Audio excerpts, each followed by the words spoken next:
रुमानपुर में जब भी बारिश शुरू होती, वहाँ के लोग हमेशा घबरा जाया करते थे। एक दिन बारिश में ऐसी घटना घटती है जिससे कि उस गांव में उथल पुथल मच जाती है।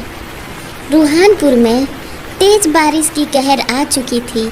इंसानों के साथ साथ पशु पक्षी पर भी खतरा बन चुका था। लोग घर से बाहर निकलने में डरा करते थे। इसके पीछे भी बहुत डरावनी कहानी थी। रुहानपुर गांव में सब लोग एक साथ खुशी खुशी रहा करते थे। उस गांव में एक गरीब रामू नाम का सब्जी बेचने वाला था। वो शहर सब्जी बेचने जाया करता था।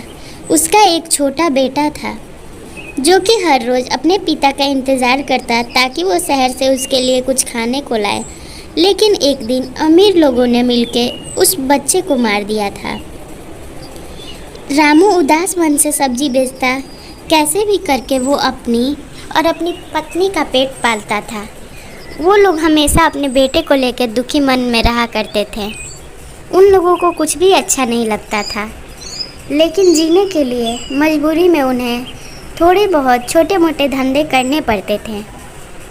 एक दिन रामू जब शहर में सब्जी बेच रहा था, तभी उसके सामने दो लड़कियां आती है। वो लड़कियां कहती हैं, अरे रामू चाचा, आपके साथ बहुत गलत हुआ।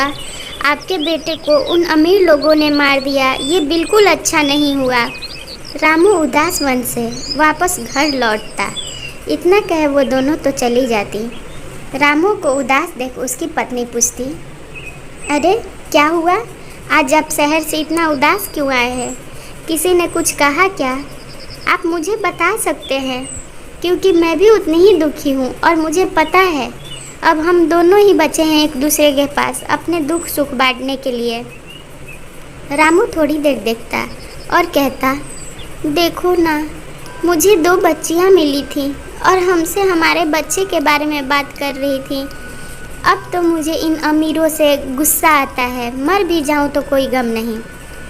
उसकी पत्नी सीमा कहती, देखो जी भूतिया, बारिश आ रही है, अब आप शहर मत जाना। आप जाओगे शहर तो फिर मैं कैसे जीऊँगी अगर आपको कुछ हो गया तो? आपको पता है ना, इस बारिश में चुड़ैल आती है। रामू कहता है, हमारे बेटे को किसी चुड़ैल ने नहीं मारा, उन अमीरों ने ही मारा था जिनको हमने सब्जी देने से मना किया था। रामू जब रास्ते में सब्जी लेके अगले दिन निकलता तो उसे एक औरत रोक लेती। वो शहर में नहीं गया था, अपने पास वाले गांव में ही रुक गया। वो औरत उससे सब्जी मांगती। रामू को पूरा गांव खाली दिखाई देता। उसे कुछ अच्छा नहीं लगता। ये वही लोग थे जिन्होंने उसके बेटे को मारा था। वो औरत उसके सामने सब्जी मांगती और देखते ही देखते रामू के सामने बात करते करते आंखों में आंसू भर लेती और ज़ोर ज़ोर से रोना शुरू कर देती। रामू घबरा जाता और कहती, हमें माफ़ कर दो, हमें पछतावा है कि हमने तुम्हारे बेटे को मार दिया। मैंने नहीं मारा, मेरे पति ने मारा था। मेरे गांव वालों के साथ मिलकर मार तो दिया हम लोगों ने तुम्हारे बच्चे को, लेकिन उसके बाद से वो पिशाचनी हमें परेशान करती है। रामू को कुछ समझ नहीं आता। वो चुपचाप अपने गांव की ओर निकल जाता। तेज़ बारिश की भी उसे डर नहीं थी। जिस बारिश से पूरे गाँव वाले डरा करते थे, उस बारिश में रामू को बिल्कुल घबराहट नहीं हो रही थी। तभी रामू को एक औरत आवाज़ लगाती। वो पलट के देखता तो कहती, बेटा, मुझे भी दुख है तेरे बेटे को खोने का। मैं इंसाफ दिलाऊंगी तुझे। रामू चकित हो जाता। ये कौन बूढ़ी अम्मा है जिन्हें मेरे घर परिवार के बारे में पता है? वो अम्मा बताती, मैं तेरी मदद करूंगी, मैं तुझे इंसाफ दिलाऊंगी। तुम मुझसे घबरा मत। मेरे साथ भी इन अमीरों ने गलत किया था। मेरे तो बेटे को भी मारा और मेरा पूरा परिवार को भी मार डाला था। अब तुझे घबराने की ज़रूरत नहीं है। तेरी ये माँ तेरे साथ है। देखते ही देखते वो पिशाचनी का रूप ले लेती। रामू उसे देख के घबरा जाता। तभी वो कहती, मुझसे घबराने की ज़रूरत नहीं है। मैं तेरा साथ देने आई हूँ और तेरे बेटे का इंसाफ तुझे दिलाऊंगी। उन लोगों को मैं जान से मार डालूंगी जिन्होंने तेरे बेटे को मारा है। कुछ गांव वाले छिप के सुन लेते हैं ये सारी बातें।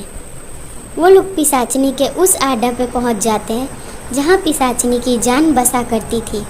पिशाचनी रामू को कुछ शक्तियाँ दे रही थी ताकि वो देख सके कि उसके बेटे को किसने मारा है। इधर पिशाचनी खींचे चली आती है।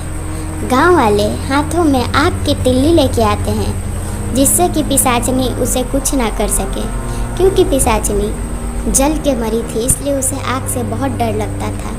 हमेशा वो पानी के पास रहा करती थी और जब भी बारिश आता था उसकी शक्तियाँ बढ़ जाया करती थी।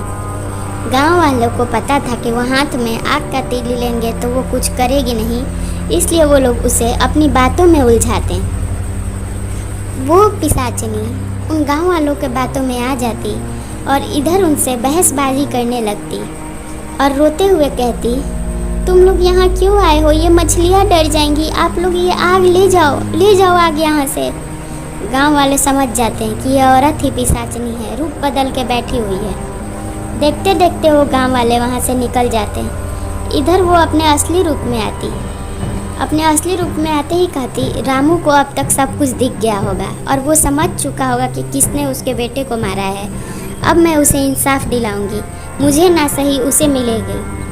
देखते ही देखते पिशाचनी उस जगह पर आ जाती है जहाँ रामू था। रामू को गांव वालों ने कैद कर लिया था और पिशाचनी वहाँ घिंची चली आती।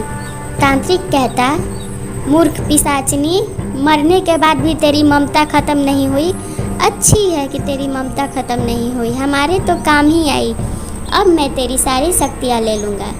पिशाचनी तांत्रिक से लड़ने की बहुत कोशिश करती है पर वो लड़ नहीं पाती क्योंकि उसके पैर के नीचे मंत्र बांध दिया गया था। देखते ही देखते पिशाचनी को मदद करने के लिए रामू की पत्नी आती। वो छिप के सब कुछ देख रही थी। वो कैसे भी करके पंडित की नष्ट करना चाहती थी हवन कुंड की अग्नि, ताकि पिशाचनी शक्तिशाली हो जाए। अब वो लोग उससे डरने के सिवाय अब उसकी मदद करना चाहते थे और वो ऐसा ही करती है। वो पंडित की अग्नि में पानी डाल देती और छिप जाती। पंडित गायब हो जाता और पिशाचनी विशाल पेड़ का रूप ले लेती। उस पेड़ में वो सब लोग थे जो कि मारे गए थे।